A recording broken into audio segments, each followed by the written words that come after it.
அன்பு தமிழ் மக்களே வணக்கம். கஷ்டப்பட்டு 10 நாள் சீஸ்ஃபயரை நாம் வாங்கிவிட்டோம் என்று லெபனான் என்னதான் கேக்கு வெட்டி கொண்டாடினாலும் தெற்கு லெபனானில் உள்ள மிகப்பெரிய ஒரு பாலத்தை இஸ்ரேல் தகர்த்து உடைத்து விட்டு போய்விட்டது. அவன் இதை ஒரு வெற்றியாக பார்க்காவிட்டாலும் உன்னை ஒரு தத்தியாக பார்க்கிறான். தமிழ்நாட்டை ஆளத்தான் நீ லாயக்கு என்று சொல்லிட்டு போயிருக்கான். தெற்கு லெபனானில் உள்ளே நுழைந்து 10 கிலோமீட்டர் தூரத்தை பிடித்து வைத்துக்கொண்டு அதை ஒரு சேஃப் ஜோனாக அறிவிக்கப் போவதாக அறிவிச்சிருக்காண்டே. அது ஏகதேசம் இஸ்ரேலின் ஒரு பகுதியாக ஆனதாகத்தான் கணக்கு. இஸ்ரேலுடன் இணைக்கப்பட்டதாகத்தான் அது அர்த்தம். உனக்கு அது எப்போ புரிய போகுது? இனிமேல் தமிழ்நாடு தமிழருக்கே என்று அங்கே போய் சொன்னால் அது எடுபடாது. தெற்கு லெபனான் இஸ்ரேலுக்கே என்று அவன் முடிவெடுத்து விட்டான். எப்போதோ முடிவெடுத்து விட்டான். கோலன் ஹைட்ஸ் இஸ்ரேலுக்கே, வெஸ்ட் பேங்க் இஸ்ரேலுக்கே, காசா நிலப்பகுதி இஸ்ரேலின் ஒரு பகுதியே என்று அவன் முடிவு எடுத்துட்டான்டா. நீ கவலைப்பட்டு ஒரு பிரயோஜனமும் இல்லை. டாஸ்மார்க் சரக்கை நீ அடிச்சுக்கிட்டு இருந்தா மார்க்கெண்ட்ரேனா செத்துத்தான் போவாய், தவிர வேற ஒன்றும் நடக்காது. 40 வயசுக்குள்ள உன் ஆஃபீஸை பூட்டிட்டு நீ போயிடுவ. உன் குடும்பம் நடுத்தருவுக்கு வந்துடும். அப்படின்னு அவன் அதை முன்னமே உன் தலையில் டைப் அடித்து உன் தலையெழுத்த ஓலைச்சுவடியில் எழுதி வச்சு வைத்தீஸ்வரன் கோயிலில் கொண்டு போய் கொடுத்துட்டாண்டே. அது உனக்கு தெரியுமா தெரியாதா? ஒரு நாடு பறிபோவது உனக்கே தெரியாமல் நீ கேக்கு வெட்டி கொண்டாடிக்கிட்டு இருக்க. இதை நான் எங்கே போய் சொல்கிறது? பீஸ் டீல் போட்டதும் தெரித்து ஓடிப்போன லெபனீஸ் மக்கள் கொஞ்சமும் வெக்கம் இல்லாமல் திரும்பி வந்திருக்காங்க. இவிஎம் மிஷினில் அழுத்த காசை எதிர்பார்த்துக்கிட்டு இருந்தா உன் நாடு எப்படி விளங்கும்? இஸ்ரேலும் உன் நாட்டை எடுத்துக்கொண்டான் என்றால் ஓட்டு போட அவன் சல்லி காசு கூட உனக்கு தரமாட்டான். லெபனான் அமெரிக்கா கூடத்தான் பீஸ் டீல் போட்டிருக்கானே தவிர இஸ்ரேல் கூட எந்த பேச்சுவார்த்தையும் கிடையாது. நேரடியாக அவர்கள் பேசவில்லை. எங்களுக்கும் லெபனானுக்கும் எந்த பேச்சுவார்த்தையும் இதுவரை நடக்கவில்லை என்று இஸ்ரேலே கூறிவிட்டது. அவர்கள் போடும் ஒப்பந்தம் எங்களை கட்டுப்படுத்தாது என்று அவன் சொன்னா நீ என்ன பண்ணுவ? ஹிஸ்புல்லா கொசுவை டெங்கு கொசு மாதிரி ஒழிக்கும் பணி இன்னும் முடியவில்லை என்று ஐடிஎஃப் பூச்சி மருந்து தெளிப்பான் கம்பெனி ஏற்கனவே சொல்லிவிட்டது. அது உன் காதில் விழவில்லையா? வழக்கம் போல இஸ்ரேல் சீஸ்ஃபயரை மீறிவிட்டது என்று நீங்கள் சொல்லத்தான் போறீங்க. இந்த பெரிய பாலம் உடைந்து கிடப்பதால் ஆம்புலன்ஸு, பால்வண்டி, உணவு சப்ளை லாரிகள் மற்றும் எந்த வண்டியும் அந்த பக்கம் போக முடியலையே. உணவு கிடைக்காமல் யாராவது கஞ்சி தொட்டி திறக்க மாட்டார்களா என்று லெபனீஸ் மாடுகள் அங்கே காத்து கொண்டு இருக்கின்றன. அடிபட்டவர்களை ஆஸ்பத்திரிக்கு தூக்கி கொண்டு ஓடுவோமே தவிர அதற்கு மூல காரணமான ராக்கெட்டை விட்ட ஹிஸ்புல்லா பாம்புகளை அடித்து கொள்ள மாட்டோம். அவற்றுக்கு நீங்கள் பால் வார்ப்பதால் தான் அவன் பதிலுக்கு உங்களுக்கு பால் ஊத்துறான். செத்த பிறகு நெஞ்சில் அடித்து என்னடா பிரயோஜனம்? அவன் செங்கலை எடுத்து காட்டும் போதே அவன் மண்டையில் அடித்து சொல்லி இருந்தால் அவனுக்காவது உணர்வு வந்திருக்கும். அப்படி அடிச்சிருந்தா அவனுக்கு புரிஞ்சிருக்கும், புத்தி தெளிஞ்சிருக்கும்.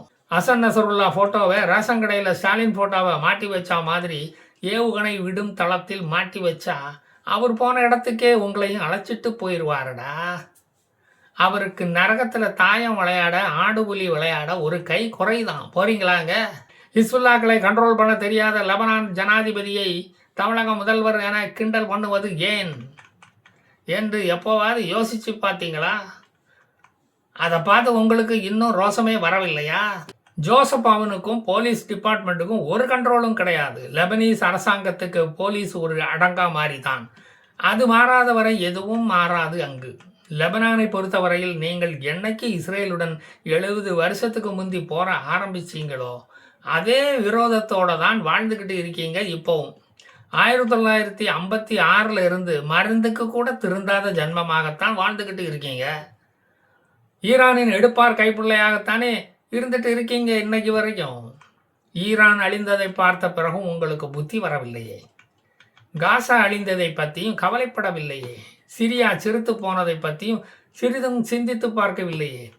ஏமனை போல் ஏமாளியாக வாழ்ந்துவிட வேண்டியதுதான் இனிமேல். இனி நாகரீகம் வளராத ஏமன் நாட்டு மக்களைப் போல லுங்கி கட்டிக்கிட்டு ஒரு மங்கியாகத்தான் வாழ்க்கையை வாழ்ந்திட வேண்டியது வரும். நீங்கள் எதிர்காலத்தில் இந்த 1000 தலை வாங்கிய அபூர்வ சிந்தாமணியை வெல்லப்போவதும் இல்லை. பராசக்தியின் மகன் மலைக்கள்ளனை நம்பி மதுரை வீரனை கைவிட்டா தோத்து போவது நீங்க தான். நீ எதிர்நீச்சலை என்னைக்கு போட போற? ஆலிபாபாவும் 40 திருடர்களும் உன் நாட்டில் வாழ இடம் கொடுத்தால் நீ வாழ முடியாது. நாடோடி மன்னனா தெரிஞ்சுக்கிட்டு இருந்த யூதனுக்கு தனி நாடு கேட்டப்போ முறையான பாகப்பிரிவினை கொடுத்திருந்தா இப்படி இரத்த கண்ணீர் வடிக்க வேண்டிய திருவிளையாடல் அங்கு நடந்திருக்காது. அன்பே வா என்று நீ அவனை அழைத்திருந்தால் உன்னை தெய்வ மகனாக அவன் போற்றி இருந்திருப்பான், புகழ்ந்திருப்பான். 16 வயதினிலேயே இஸ்ரேலிய வெறுப்பை மௌன ராகமாக பாடிவிட்டாயே. அதனால் இஸ்ரேலின் அபூர்வ ராகங்கள் உனக்கு புரியவில்லை. இஸ்ரேலுடன் அபூர்வ சகோதரர்களாக நீ வாழ்ந்திருந்தால் குருதி புனல் உன் நாட்டில் பாய்ந்து ஓடி இருக்காது, புன்னகை மன்னனாக திகழ்ந்திருப்பாய். அன்பே சிவம் என்று உனக்கு இருக்க தெரியவில்லை. பிதாமகனாகவும் நீ வாழ முடியவில்லை. அந்நியனாக வாழ்ந்து அமைதி இல்லாத அமைதிப்படையில் சேர்ந்தால் தளபதியாக வேண்டுமானால் நீ வாழலாம். ஆனால் தகுதி உள்ளவனாக நீ வாழ முடியாது. தனி ஒருவன் வந்து புத்தி சொல்லி நீ திருந்த போவதும் இல்லை. ராட்சசனாக நீ சூரரை போற்றினால் அசுரனாக முத்திரை குத்தப்பட்டு கைதியாக வாழ்வாய். நீ படித்தால் மட்டும் போதுமா? பாலும் பழத்தையும் பார்த்தால் பசி தீராது. இஸ்ரேலியனுக்கு பச்சை விளக்கை காட்ட வேண்டும். இஸ்ரேல் என்ற நாட்டின் பாகப்பிரிவினையை ஏற்றுக்கொள்ள வேண்டும். இறைவன் கொடுத்த நாடு நம் நாடு என்று பாசமலர்களை நீ காட்டியிருந்தால் ராஜா ராணியாக நீ வாழ்ந்திருப்பாய்.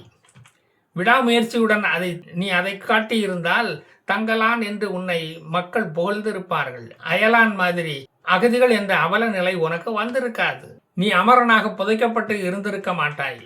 நீ விருமானாகவும் இருக்க வேண்டாம், விருமாண்டியாகவும் இருக்க வேண்டாம். லவ் டுடே இஸ்ரேலியனாக இரு. உன் சார்பட்டா பரம்பரையில் இருந்து வெளியே வந்து விடு. குத்துச்சண்டைகள் நடத்தியது போதும். நீ தளபதியாக இருக்க வேண்டாம், சின்ன தம்பியாக இரு. 3ஆம் பிறையை பார்த்துவிட்டு 4ஆம் பிறையை பார்த்தவன் போல் நாய்படாத பாடு பட்டிருக்க வேண்டாம். வறுமையின் நிறம் சிகப்பு தான், வன்மத்தின் நிறம் பச்சை என்பதை மாற்று. ஒன்றுபட்டால் தான் உண்டு வாழ்வு, இருமனம் கலந்தால் தான் திருமணம். எல்லோரும் இந்நாட்டு மன்னர், கவலை இல்லாத மனிதன் ஆக எப்போது நீ மாறுவாய்? மாட்டாத்து திருடனாக இருக்காதே. பார்த்திபன் கனவை சொல்.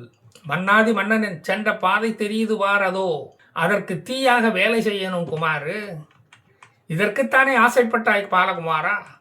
கோபுரங்கள் எப்போதும் சாய்வதில்லை. உள்ளத்தை அள்ளித்தா, இஸ்ரேலினிடம் அள்ளித்தா.